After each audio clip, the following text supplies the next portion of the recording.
Archi-Innovation a pensé qu'il serait intéressant de revenir régulièrement vers un architecte pour le faire parler sur sa relation avec la matière. Première invitée, Lina Gottmé. Elle est née en 1980 à Beyrouth. C'est une ville millénaire dont les traces archéologiques malheureusement se mêlent au multiculturalisme, mais également aux ruines de guerres récentes. Et après des études d'architecture à l'Université américaine de Beyrouth, elle a passé un diplôme également à l'École spéciale d'architecture de Paris, où elle a enseigné de 2008 à 2015. Après, elle s'est partagée en même temps entre Londres et Paris en allant chez Jean Nouvel et Norman Foster. Et elle présente en 2005, elle répond avec deux de ses confrères, Dan Dorel et Tsuyoshi Tane, au concours international pour le musée national estonien qu'il remporte. Il crée donc à cette occasion l'année suivante l'agence DGT et qui a fermé ses portes 10 ans plus tard, en 2016, lorsque l'opération a été livrée, chacun ayant suivi sa propre voie pour se réapproprier son futur. Donc Lina, aujourd'hui, poursuit ses projets au sein de son agence parisienne, qui s'appelle Lina Gottmé Architecture, qui a été fondée en décembre 2016. Face au trop-plein de technologies actuelles, elle voit en la matière l'occasion de réintroduire de l'humain via le travail de la main. Elle trouve dans ces changements d'échelle permanents un art de modifier le rapport du bâti à l'espace. La parole est à Lina pour 25 minutes. Elle va nous expliquer un petit peu son travail. Ce que ça signifie tout ça. Et elle change de place. Voilà, merci beaucoup pour l'introduction, Lionel. Je suis ravie d'être parmi vous. En fait, à l'agence, donc on est dans le 11e à Paris. C'est une agence assez internationale parce que j'ai des collaborateurs, une belle équipe de 22 personnes. On est un peu du monde entier entre la France, l'Italie, l'Inde, le Liban, voilà, des Américains, des Londoniens. Donc ça enrichit quelque part aussi notre production architecturale. Et à chaque fois, dans chaque projet, quelle que soit son échelle, puisqu'on passe d'une échelle d'un musée jusqu'à l'échelle d'un objet, on est toujours dans une quête un peu presque archéologique, de recherche de l'origine de chaque architecture qu'on crée. Et donc, comme a expliqué Lionel, c'est vrai que de mes origines au Liban, on avait, pendant la guerre, on a vu aussi la ville se révéler à fur et à mesure, puisqu'elle était reconstruite. Beyrouth, c'est une ville qui a été enterrée 7 fois, et à chaque fois qu'on reconstruisait la ville, il y a cette archéologie qui apparaît.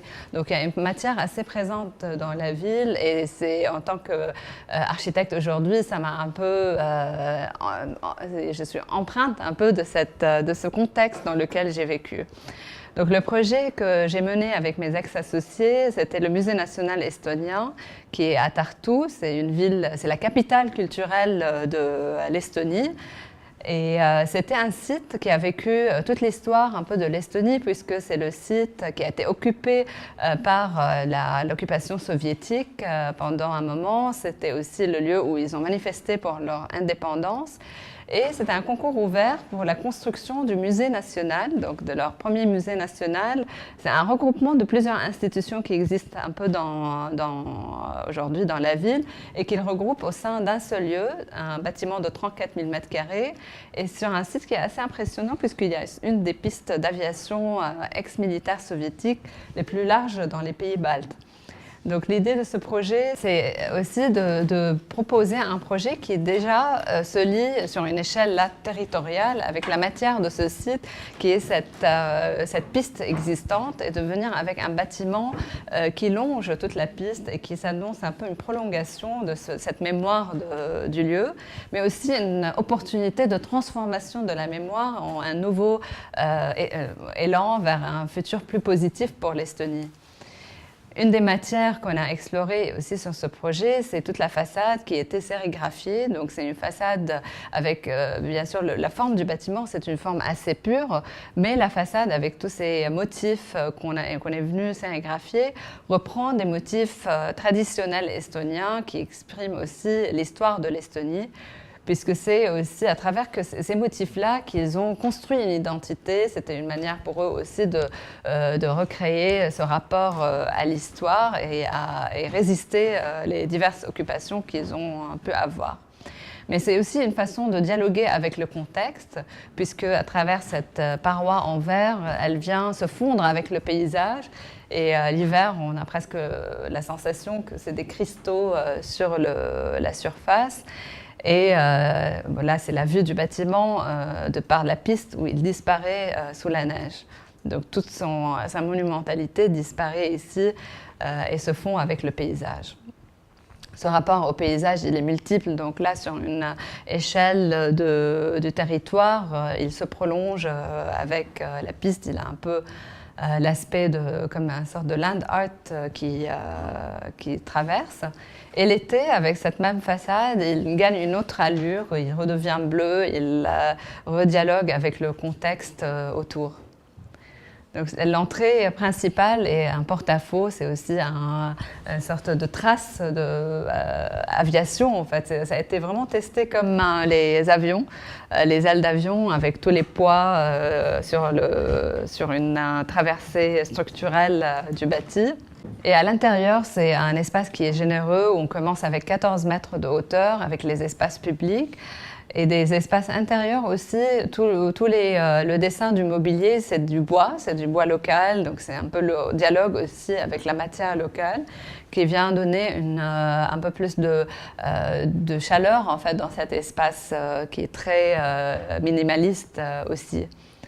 La librairie, pour eux, c'est aussi comme une sorte de micro-ville, puisqu'il y a des espaces publics comme la librairie, la salle de conférence, ou des espaces d'éducation et des espaces d'exposition. Donc d'un autre côté, là, avec la piste, il se prolonge et redevient absent. Et toute la toiture, puisqu'on voulait cette continuité avec le béton, c'est comme du gravier, du béton cassé en petits morceaux qui retisse cette continuité avec la piste existante. C'est des photos récentes pour ceux qui ont envie d'aller en Estonie.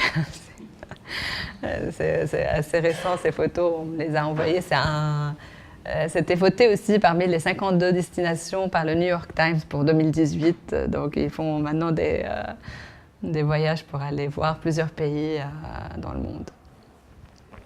Donc, le projet que j'ai terminé, c'est un projet que j'ai commencé avec mon nouvelle agence, et qu'on a terminé là l'été, en 2017. C'est les grands verres du Palais de Tokyo. Et là, on passe à une autre échelle. Donc, c'est vraiment dans l'échelle d'intérieur, mais aussi du mobilier. Et pour ce projet-là, étant donné qu'on travaille dans un musée, donc c'est un musée d'art contemporain, il fallait un peu une œuvre globale où tout est dessiné, tout est spécifique pour ce musée. Et tout a été dessiné, les chaises, les lampes, fait sur mesure. Et l'idée de ce projet, c'est de proposer un peu 3 expériences différentes de la restauration. Donc, le premier espace, pour ceux qui ont visité le lieu, c'est comme des gradins en fait qui sont faits avec des structures métal, mais avec un revêtement béton. C'est des plaques de béton qui sont utilisées normalement pour les revêtements de façade, mais détournées ici pour créer du mobilier. Et puis un deuxième espace qui est souligné par le bar en terre compactée, et un troisième espace avec une table ronde, un peu de forme curviligne de groupe. Donc là, c'est l'expérimentation ou le travail du bois. Et de redessiner une chaise, mais c'est surtout aussi le rapport ici à la main, puisque C'est vraiment un défi de dessiner une chaise. C'est par rapport quand on dessine un musée, c'est vrai pour moi c'était assez complexe, encore plus complexe en fait que faire une architecture puisque c'est le mobilier le plus proche du corps. Donc il doit être parfait en termes de confort, mais aussi en termes de lignes. Donc c'est vraiment en allant sur place chez les producteurs que cette chaise s'est affinée et ça a gagné toutes ces lignes très spécifiques, en voyant aussi quels sont les outils de fabrication que c'était possible d'affiner cette chaise.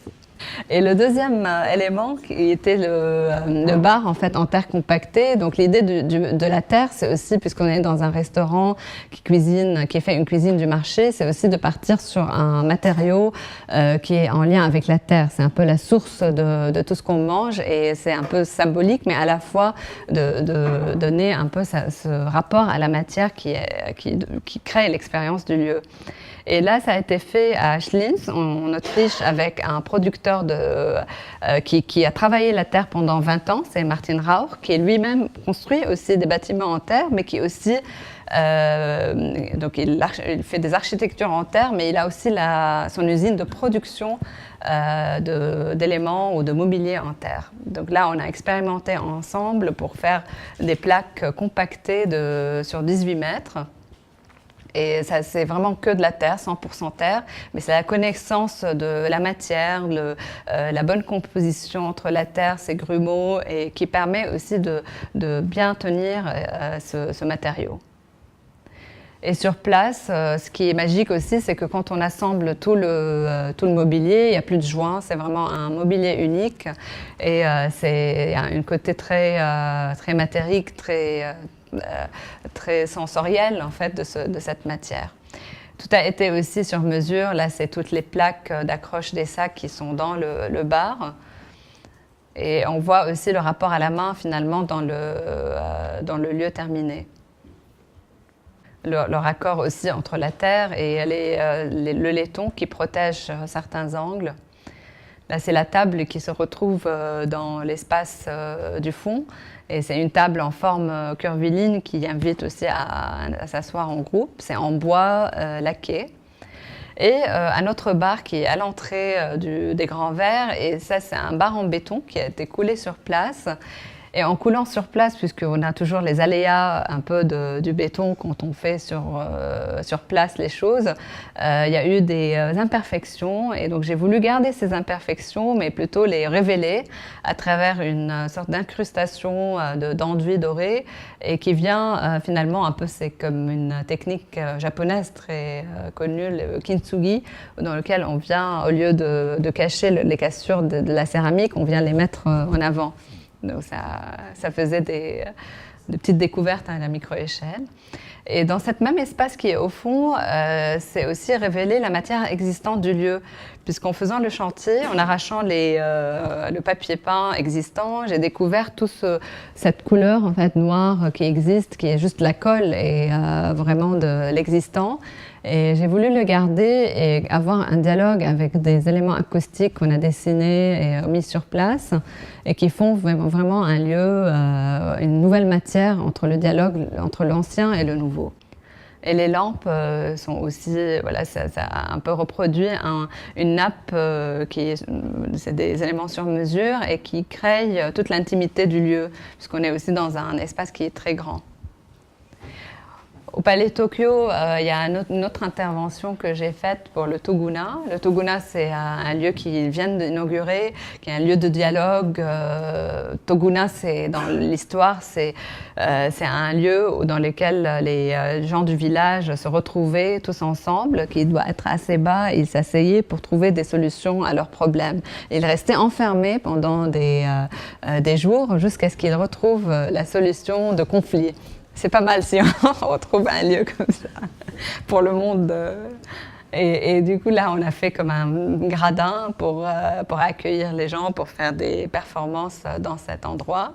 Donc, c'est une structure assez simple. C'est une structure en métal, après avec un revêtement en plaque de ciment, encore dans la même idée du kintsugi.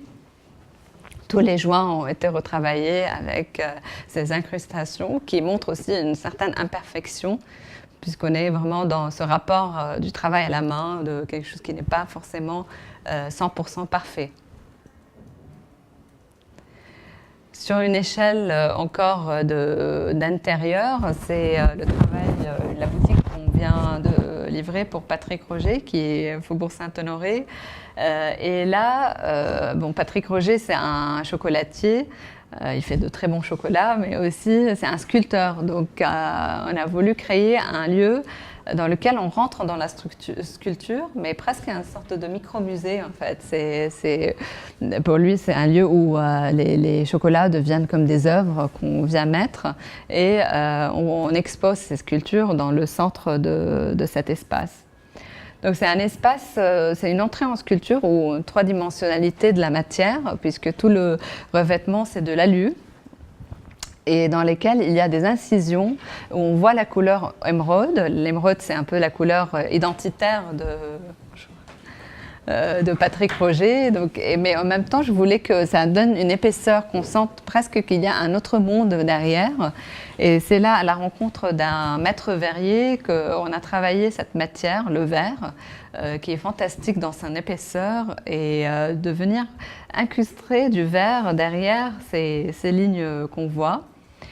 Donc là, c'était les premiers dessins de tout le motif qu'on trouve et les prototypages de verre. C'est du verre qui est fondu et qui après, on a fait plusieurs modules pour venir s'encastrer dans l'épaisseur des murs et recréer ces lignes. Et le maître verrier travaille pas très loin de Paris, à Jevigny, dans une grotte. Et il y a tout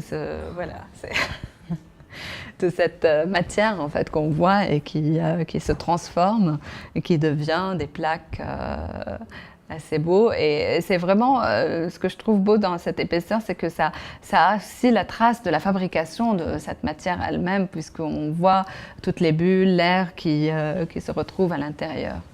Là, dans le processus de fabrication, il y avait aussi cette table centrale où on a une autre plaque qui est de 3 mètres, une plaque en verre uni, en épaisseur, qui donne un peu la sensation de glaçon. C'est le processus de construction, on voit aussi à tout l'habillage en bois. J'aime beaucoup le côté aussi où on est avant la fin d'un projet, parce qu'on voit aussi comment ça se construit, la partie infinie. Qui n'est pas terminée, pas parfaite, et on voit l'incrustation des verres dans les plaques de bois, et après qui vont être habillés avec l'aluminium. Sur l'échelle aussi de la main, une exposition que j'ai terminée l'année dernière aussi en septembre, qui a inauguré à Tokyo, c'est le Musée national de Tokyo. Et là, c'était pour 15 maîtres d'art français. C'est des maîtres d'art, c'est des céramistes, c'est un céramique, comment on dit, un céramicien, non. Un céramiste, voilà, c'est un céramiste qui travaille la céramique, donc il commence avec tout ce travail de la céramique, mais avec tous les maillages. Donc là, on a l'état brut des bols qui, quand ils rentrent dans le four, ils sortent avec une couleur fascinante et des matières qui reflètent presque l'univers entier.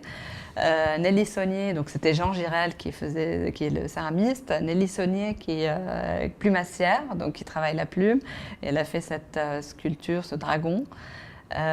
Éventailliste qui travaille les éventails et tout un monde de papier et de pliage. Mais aussi un graveur, donc ça c'est des gravures sur la micro-échelle qui sont faites sur des millimètres, donc là on les voit en zoom avec l'empreinte sur de la pâte à modeler. Un lunetier, donc Christian Bonnet. Donc la fabrication des lunettes aussi qui est à travers des cailles de tortue. Donc c'est vraiment un produit aujourd'hui on peut plus faire des lunettes avec les cailles de tortue, mais il a un stock, une réserve sur laquelle il continue à travailler. Donc là, c'est un rapport qui est très intéressant dans le sens où je découvre aussi un autre métier et je me questionne aussi sur le rapport de ça à l'architecture. Comment on travaille la céramique en architecture, comment je peux aussi travailler avec les verriers en architecture. À l'occurrence, ici, c'était la mise en scène de ces œuvres-là au Musée national, et de montrer voilà, toute cette fascination avec les multiples bols produits par Jean Girel. Le travail aussi de métal par un dinandier à Nathanaël Lebert, ou bien le papier peint, c'est François-Xavier Richard, les ombrelles dans un espace plutôt sombre dans lequel on voit presque en suspension ces ombrelles et avec les éventails de côté. Et la scénographie, là, pour moi, la matière, c'était, en tant qu'architecte, c'était plutôt l'ombre et la lumière. C'est vraiment comment travailler le degré de lumière pour révéler les œuvres qui sont exposées. Le travail de Pietro Simonelli, lui, il travaille le pli. Donc là, j'avais voulu qu'on crée comme une sorte d'espace où on rentre dans le pli. Donc tout l'espace était enveloppé par son œuvre. Et puis Nelly Saunier qui travaille la plume, on rentre dans une sorte d'un espace blanc presque surréel dans lequel on voit son travail de plume suspendu un peu comme un rêve dans l'espace. Donc elle a produit aussi des fleurs en plume, donc c'est un peu la transformation de la vie de la fleur sur un même arbre, sur une même branche, que j'ai voulu mettre en suspension aussi dans l'espace. Et puis, à la fin, on a un travail de verre. Et c'est une sculpture faite par Emmanuel Barrois, où elle est animée par la lumière qui se projette là-dessus, et qui est une lumière variante, qui vient vraiment révéler les courbes de cette sculpture. On repart sur une échelle un peu plus permanente, parce que c'est finalement une temporalité, l'architecture, entre ce qu'on peut construire en une temporalité de quelques mois ou ce qui peut rester plusieurs années. Et ça, c'est un projet qu'on mène pour réalimenter Masséna. Donc, c'est Réinventer Paris. C'était un concours que j'avais remporté et qui va se construire dans le 13e. Et là, c'était le défi de construction innovante avec un matériau innovant, le bois, puisque c'est la construction en hauteur avec le bois. Donc c'est un bâtiment qui va faire 50 mètres avec un habillage bois, mais aussi une structure bois. Et le sujet de ce projet, c'était répondre au défi du réchauffement climatique, mais à travers aussi ce défi de gaspillage alimentaire. Comment on peut créer un lieu autour de l'alimentation, une culture de l'alimentation de demain. Donc c'est un peu voilà, comment créer un cycle où on peut à la fois planter, à la fois vivre dans ce lieu, avoir des ateliers pédagogiques, des lieux, une cantine interactive en compost, mais aussi la matière du bois qui permet de construire en désassemblant, en pensant à un bâtiment qui peut se déconstruire et qui peut finalement, si on n'en a pas plus besoin, on réutilise ses ressources. Puisque c'est un chantier sec, donc tout est assemblé sur place, il n'y a pas d'énergie qui est dépensée pour la construction d'un tel bâtiment sur son chantier. Et quand on utilise le bois, on stocke du carbone, donc c'est beaucoup plus durable. Dans des matériaux innovants, peut-être c'est aussi des réflexions innovantes, peut-être de réemploi, d'implication des habitants dans l'aménagement d'un espace, le réemploi de certains mobiliers. Ce sont les logements. Et puis, en haut de la tour, on a un espace végétal dans lequel on a un jardin nourricier, puisqu'on peut planter des tomates, des courgettes. Ça a été expérimenté avec Sous les fraises sur la toiture de Lafayette aujourd'hui. Aussi dans la construction bois, dans ce matériau, un projet qu'on vient de remporter pour Adiv Bois. Et c'est la construction de logements en bois à Angers. Et c'est un projet qui reprend un peu toute l'histoire du bois, puisque c'est différentes échelles de bâtiments qui viennent monter en hauteur, donc depuis la petite maison jusqu'à la hauteur 37 mètres. Et on est plutôt vraiment face à un bois, en réalité. Donc c'est vraiment le lien entre le bâtiment en bois et le bois de l'étang Saint-Nicolas qui est en face de ce bâtiment, qui est assez beau. Et toute la matière aussi de bois commence à peu grisailler et incorporer cette idée d'un bâtiment qui ne va pas rester stable dans sa vie. Comment l'incorporer déjà dans la conception d'un projet depuis le début et accepter le fait qu'une matière puisse vivre, qu'elle n'est pas une façon figée dans le temps. Là, on voit un peu la modulation de construction bois qui peut se faire et les logements aussi, comment on peut faire apparaître aussi le bois à l'intérieur d'un logement. Donc les modulations, c'était l'idée d'avoir 7 volumes qui sont articulés à travers plusieurs hauteurs de bâtiments en bois. Passage à Beyrouth. C'est un projet qui est une tour. Là, c'est une tour presque très près du centre-ville de Beyrouth. Et Beyrouth, c'est une ville très hétérogène aujourd'hui, qui voit vraiment un développement très rapide entre ce qu'on voit les ruines existantes, mais aussi l'histoire de la ville avec ces petits bâtiments à tuiles rouges qui existent, les tours promoteurs qui émergent, qui n'ont pas d'âme, mais aussi quelques interventions d'architectes ou bien de promoteurs qui ont envie de faire des bâtiments plus exceptionnels dans la ville. Mais il y a aussi, quand je parle d'archéologie, des fois on voit vraiment émerger des archéologies et un rapport à la nature très particulier qui vient vraiment envahir ces bâtiments, qui vient envahir ces ruines. Et ce projet-là, c'est pour un photographe qui est franco-libanais et qui a pris beaucoup Beyrouth pendant la guerre, ces photos noir et blanc.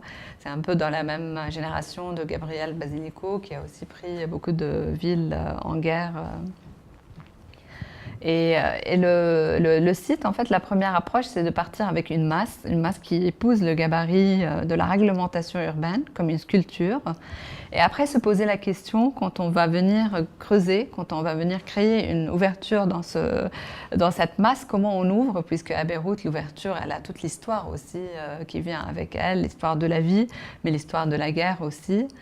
Et du coup, l'idée, c'était de partir avec des ouvertures à multiples volumes qui viennent créer des appartements et des lieux de vie très différents d'un étage à l'autre. Là, c'est le travail de la maquette.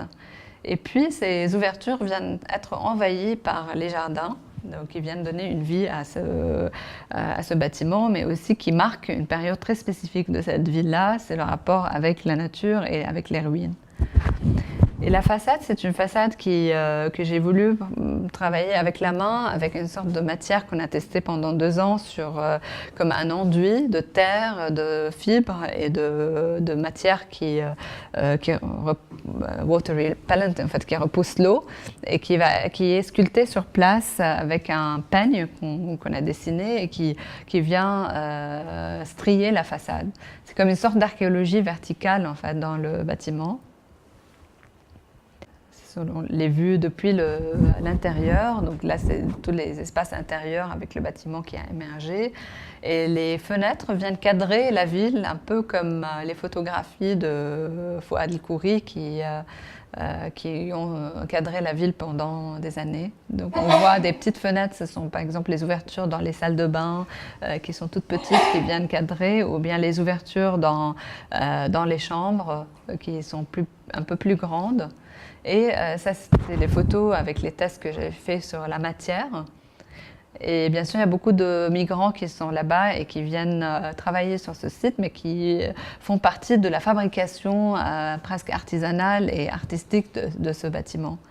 Donc là, aujourd'hui, le bâtiment émerge, la façade est quasiment terminée, donc émerge comme une sorte de monolithe en terre, avec tous ces coupes qui viennent créer les volumes.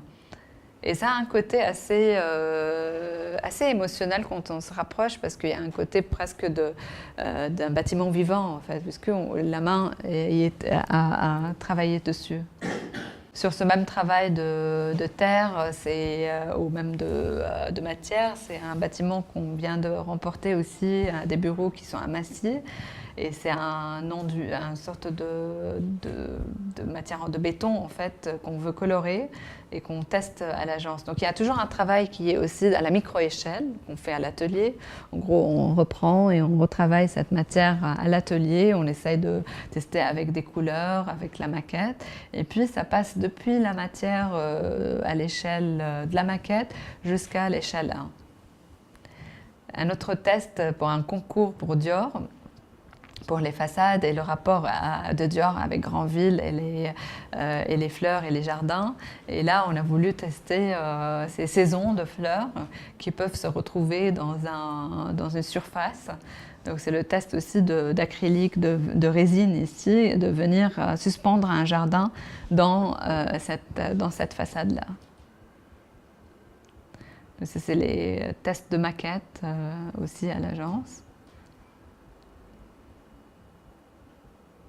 Donc je pense qu'entre tous ces projets, c'est un peu la terre, le bois, le verre, et pour créer une atmosphère. Voilà, merci. Voilà, est-ce que tu peux nous en dire un peu plus sur ce qui t'oriente dans le choix des matériaux en fonction des opérations?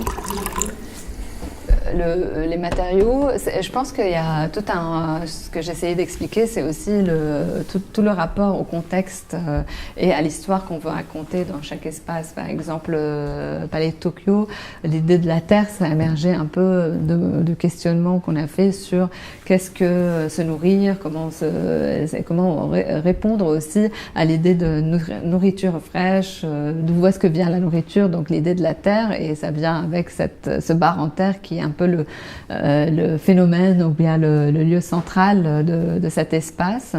À Beyrouth, c'était aussi cet rapport à l'archéologie, au sol, que j'ai voulu faire émerger en verticalité. Donc la matière, elle doit venir en fait raconter une histoire au-delà juste d'une expérimentation en soi de la matière elle-même. Donc c'est l'histoire qui mène vers une matière qui est après expérimentée et poussée dans un projet. Alors, est-ce que le fait de voyager à travers ces projets, ça fait aussi évoluer le rapport que l'on a à la matière? Tout à fait, parce que par exemple, à Beyrouth, c'était possible de faire ce projet-là, parce qu'il y a aussi le rapport aux artisans locaux, ou bien la main-d'œuvre aussi qui est un peu plus abordable que si on doit la faire ici en France, mais aussi la réglementation qui est parfois un peu plus flexible. Donc ça permet aussi d'explorer d'autres pistes. Mais par exemple, j'aurais jamais pu faire le travail de verre à Beyrouth parce qu'il n'y a pas le savoir-faire. Il n'y a pas le savoir-faire d'un maître verrier qui est capable de contrôler la température exacte du verre et qui est capable de venir contrôler la couleur, parce que Patrick Roger, c'est le verre, mais pas le verre. Voilà. Est-ce que tu considères que ta formation d'architecte te préparait à à utiliser toutes ces différentes matières? Alors, il y a ta passion pour l'archéologie, ça on a compris. Il y a la formation, pas forcément, mais c'est vrai que pendant mes études, je passais beaucoup de temps chez les ingénieurs. Il y avait les workshops en fait où on pouvait fabriquer, prendre du bois, assembler, etc. Mais la formation en soi, je pense pas assez en fait. Je pense que en tant qu'architecte, on est parfois plus dans la formation en train de dessiner, de réfléchir théoriquement, de rechercher un peu d'une manière plus abstraite que de se mettre à regarder la matière et à voir depuis la matière qu'est-ce qu'elle peut venir faire, qu'est-ce qu'elle peut émerger en soi. Parce qu'elle dialogue aussi elle-même la matière. Donc, Est-ce que c'est aussi une façon, cette forme d'inexpérimentation aussi de pic pour pousser, pour lancer des idées qui ne sont peut-être pas conformes à l'art, oui, la matière, et de pousser l'artisan vers quelque chose de différent par rapport à ce qu'il a l'habitude de faire. Oui, le fait bien sûr que aussi le manque de savoir peut parfois aussi faire qu'on se lance dans quelque chose qui devient innovant, devient un peu différent, parce qu'on n'a pas tout le bagage de connaissances C'est-à-dire que, alors, est-ce que tu es aussi à l'affût d'innovation dans les matériaux et des fois, du coup, ça fournit le déclic pour l'utiliser ou en tout cas t'y intéresser? Je pense que l'innovation pour moi, c'est plus la connaissance très profonde d'une matière. C'est-à-dire que si on regarde le bois et on peut à un moment donné connaître la capacité du bois à être biomimétique, à vraiment vivre avec un contexte sans même électricité ou sans même énergie, on peut faire avec le bois pousser le bois jusqu'à l'extrême. Je pense aussi aux travaux, par exemple, de Hachim Mengaz qui travaille à Londres et qui aujourd'hui travaille avec le bois et à la connaissance de cette matière, fait des pavillons qui s'ouvrent avec quand il fait très chaud, qui se ferment, qui aèrent, mais sans aucun usage de quoi que ce soit d'énergie. Donc cette connaissance-là est très importante pour qu'on puisse développer aussi des lieux et des projets qui sont à la fois durables, mais à la fois qui ont du sens. C'est ce qui explique aussi le changement d'échelle, c'est-à-dire que tu commences sur l'échelle du bas et tu passes à l'échelle de la tour et finalement ça permet de pousser, d'avancer. Et alors, tout à l'heure tu évoquais le problème de la réglementation. Est-ce que c'est un vrai frein aujourd'hui? Parce que hier on a une petite table ronde sur le bois, donc il y avait deux lauréats comme toi, Dadi Bois, qui nous expliquaient toutes les difficultés qu'ils avaient à faire passer, à la fois culturellement et réglementairement, un certain nombre de leurs choix. Mais je pense c'est-à-dire qu'à chaque projet, c'est un défi. Finalement, mais il y a toujours si c'est pas la réglementation, c'est un contexte, si c'est pas un contexte, c'est une politique. L'Estonie, le projet, il a pris 10 ans pour que ce soit réalisé. Donc à chaque fois qu'on sort un peu d'un cadre de confort, il y a des défis à relever. Et on est un peu dans cette obligation pas obligation, mais finalement, on s'apprête psychologiquement à un peu se mettre sur les défis. La difficulté, c'est un peu le temps aussi que tous ces prises de risques et d'innovation prennent. Donc il faut beaucoup de patience et de persévérance.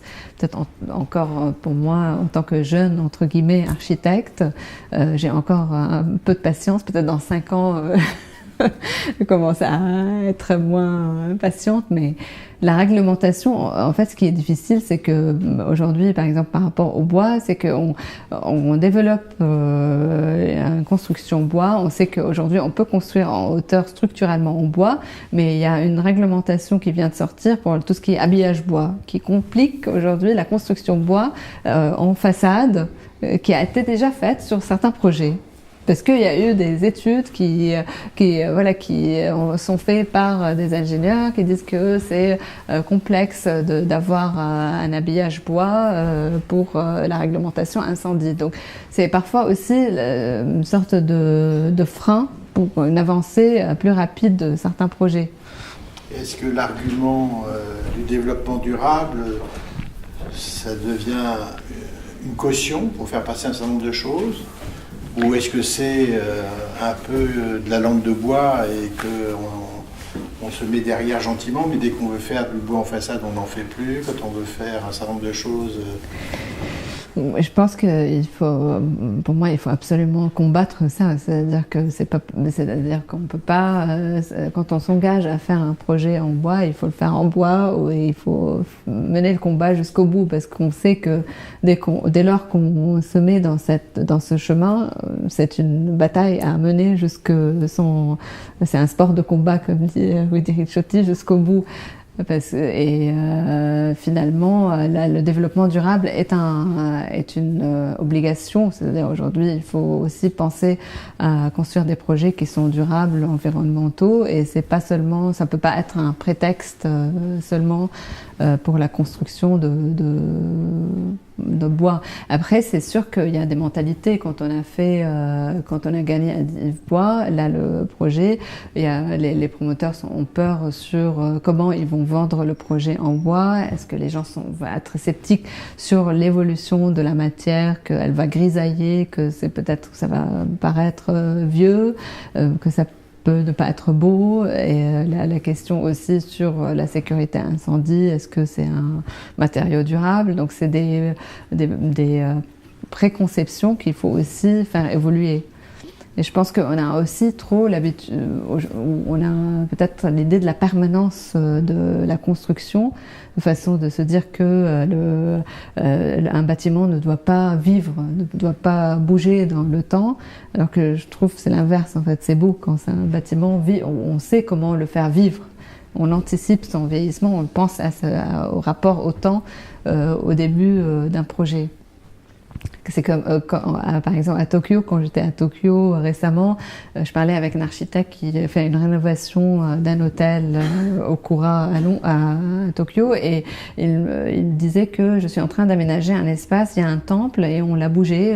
Ici, je dis, vous avez bougé le temple? Il dit oui, mais c'est une construction au bois, c'était fait pour être bougé. Donc, et c'est tout un autre rapport aussi à la matière, amène aussi un autre rapport à l'urbanisme, à l'architecture aussi. Alors, est-ce qu'il y a des matériaux auxquels tu t'intéresses et que tu n'as pas encore eu l'occasion de mettre en œuvre?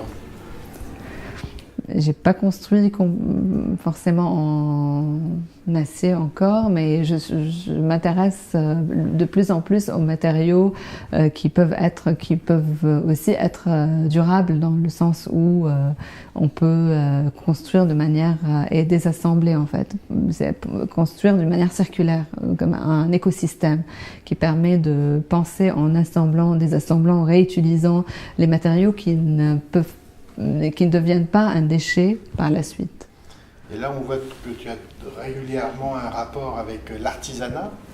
Est-ce que justement, ce tissu artisanal, il est toujours vivant, il existe toujours, ou au contraire, il s'étiole? Parce que bon, la terre, il n'y a pas tant de personnes qui l'amènent plus aujourd'hui. Mais il y a de plus en plus, c'est-à-dire qu'aujourd'hui en France, il y a de plus en plus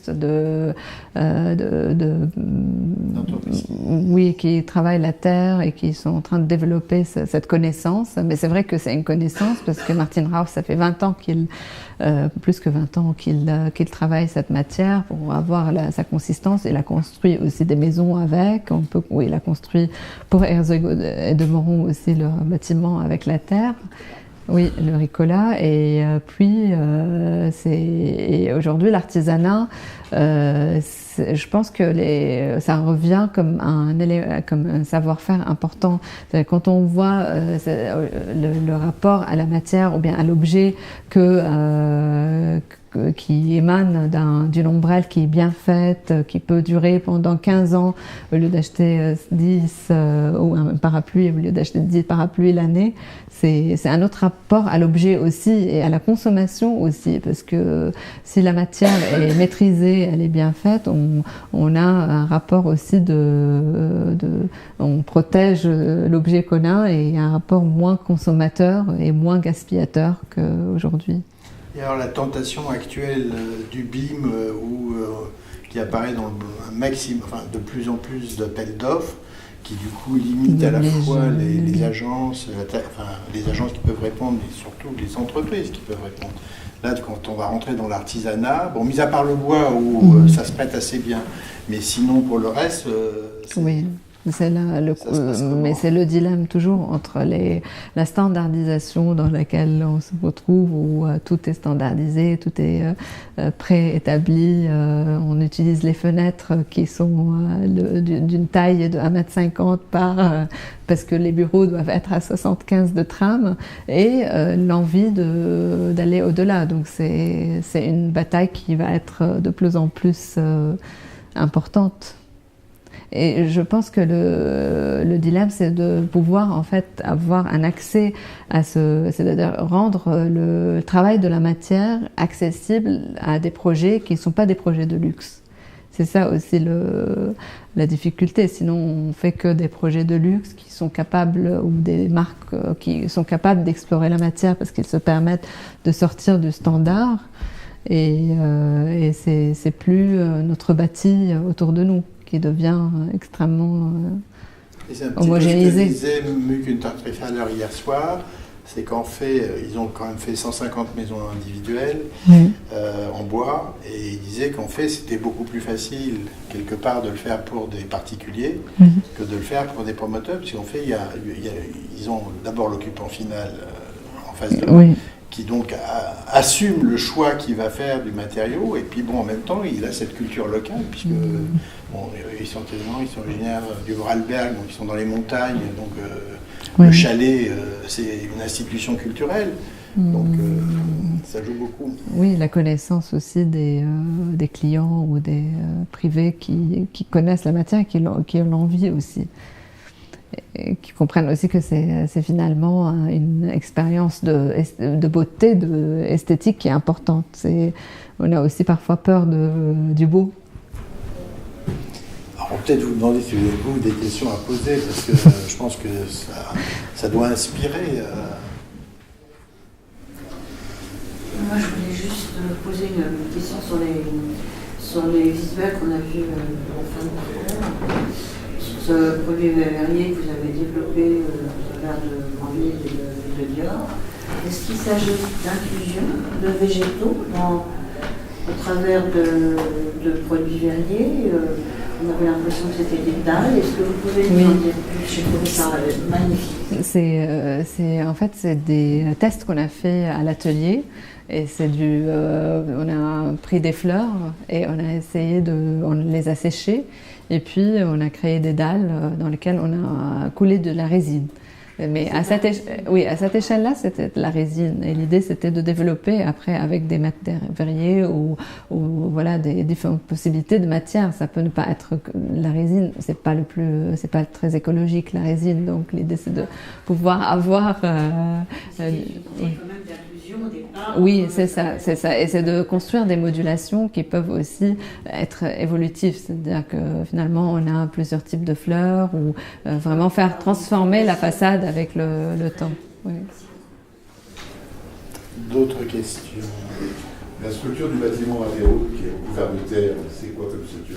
C'est une structure béton. C'est une structure béton. Comment? Sinon, il y a peut-être des problèmes d'accrochage entre le bois et la terre. Oui, oui. C'est aussi, en fait, à la base, j'avais voulu que la structure, le béton elle-même, soit travaillée. C'est-à-dire qu'on coule le béton et on travaille immédiatement le béton. Mais c'était impossible parce que toute la structure du bâtiment elle-même, elle tient sur ses façades. Et du coup, pour libérer les plateaux qui sont pas très grands à l'intérieur du projet, et puis tout le renforcement était trop proche de la façade, donc je pouvais pas travailler de marge de manœuvre. Donc ça a amené à travailler une matière là-dessus. Donc il y avait la possibilité aussi de travailler avec les matrices, parce qu'il y a aujourd'hui des matrices en plastique qu'on peut mettre et sur lesquelles on peut travailler des motifs. Mais la problématique ici, c'est la standardisation. C'est le fait que finalement, ça fait des joints partout. C'est répétitif, même si c'est différent. Donc il fallait un peu challenger le client et le promoteur pour tester quelque chose à la main et profiter un peu de faire ces tests-là, de pousser déjà l'équipe sur place à les faire. Une fois c'est fait, ils sont engagés dans une découverte aussi, parce que ça construit une histoire. Et c'est ça qui est important, parce que finalement, toute l'équipe devient ensemble pour construire cette histoire et pour pouvoir réussir à développer cette matière. Et c'est là où on arrive finalement à l'employer. Alors, c'est commercialisé? Non, pas du tout. Pas du tout. Et tu as déjà des premiers échos, des gens qui s'y intéressent parce que justement la matière est facile. Il n'y a pas de donc finalement le public finalement il adhère. Oui, beaucoup en fait. Ils sont assez à Beyrouth quand ils ont révélé la façade. J'ai eu beaucoup de messages que c'était vraiment... ils étaient assez étonnés en fait de comprendre c'est quoi, puisque aussi c'est une matière, en fait, c'est une technique quelque part très ancienne. Toutes les maisons au Liban étaient faites, ou les bâtiments étaient faits avec des enduits. On faisait comme un enduit là-dessus, qui est une sorte d'enduit final qui donnait un aspect au bâtiment. Et c'est un peu cette notion d'enduit en fait qui est retravaillée d'une manière plus innovante ou plus différente. Donc ça fait un peu écho aussi à la mémoire de la ville, et à la fois ça permet une nouvelle lecture aussi de ce matériau ou d'un bâtiment. Et quelle est l'accroche qui permet le lien entre le béton et... Il y a le béton, et après il y a eu un maillage en métal, donc galvanisé, et ainsi galvanisé et accroché, et puis une projection. Et après, sur 3,50 m, il y a des rails qui sont installés avec un peigne, c'est un peigne métallique que j'ai dessiné. En fait, j'avais commencé à l'agence avec des maquettes, un peu comme le projet l'autre avec le béton rouge, en argile, avec une fourchette en gros. Et de la fourchette, c'est passé après, on a trouvé le meilleur motif, c'est passé à l'ordinateur, redessiner une sorte de peigne. Le peigne métallique est devenu à l'échelle 1:1, et puis tester ça avec des prototypes, et après sur un prototype final, et ça a été fait sur la façade. Bien sûr avec la peur de la réussite ou non, parce qu'après... Ça a été testé aussi pendant 2 ans avec les bureaux de contrôle locaux, parce qu'on a fait les prototypes, on les a fait sur une façade en béton, pas la façade finale, donc un prototype, et puis on a testé l'accrochage, la durabilité. Donc pendant 2 ans, c'est resté sur place.